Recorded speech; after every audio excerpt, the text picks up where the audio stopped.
Hi everyone, it's Edna here. Welcome to my new series about the well-tempered keyboard of Bach, together with a book I wrote on the subject.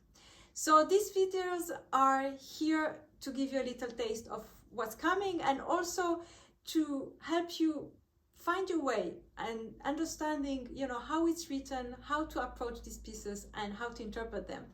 So we can say that the preludes in general are more lyrical, and they're also used as a way to develop your technique, your physical capacities as keyboard players.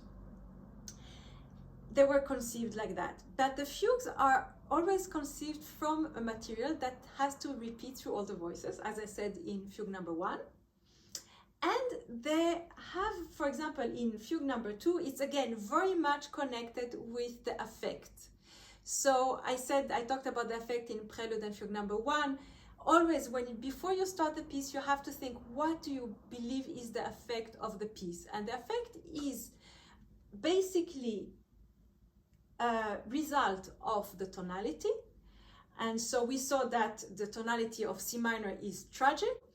And he's using, again, very little material. And the material is basically divided into two. You have the repetition of the same material 3 times. And then this material goes either one way or to another way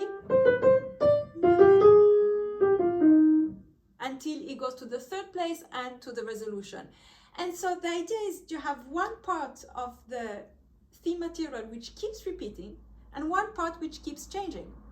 So you need to find the balance between the repetition and the change and bring on the change. So music is like speech. You talk, when you talk and when you make a speech, there is such rules of rhetoric, which you want to make your speech as convincing as possible to your public. And so in music, it's the same way. You will need to think how to repeat this element in order to bring to the resolution in the most convincing manner.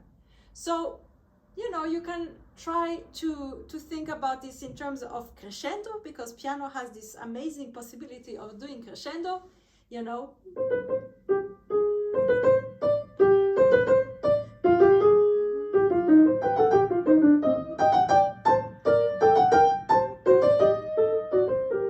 That's a possibility of doing that.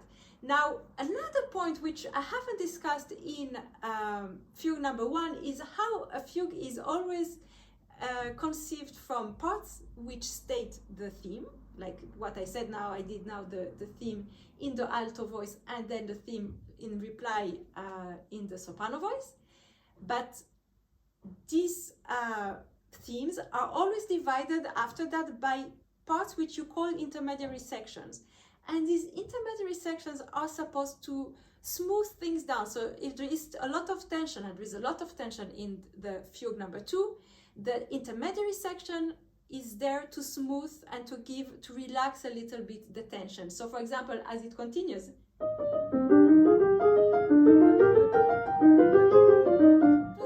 a 2-measure intermediary section that sort of calms things out until there is the new entry of the theme, this time in the bass. So that was a few words on, the structure, on what I find significant, on how to use the rhetoric to really build a very convincing theme, and how to build it in proportion with the intermediary section so that it's not all the time combative, but there are also some places which are more relaxed. So I hope this helped you to go through this fugue, and I'll see you next time for video number, which one it will be? It will be number 5 on prelude number 3. See you next time. Bye.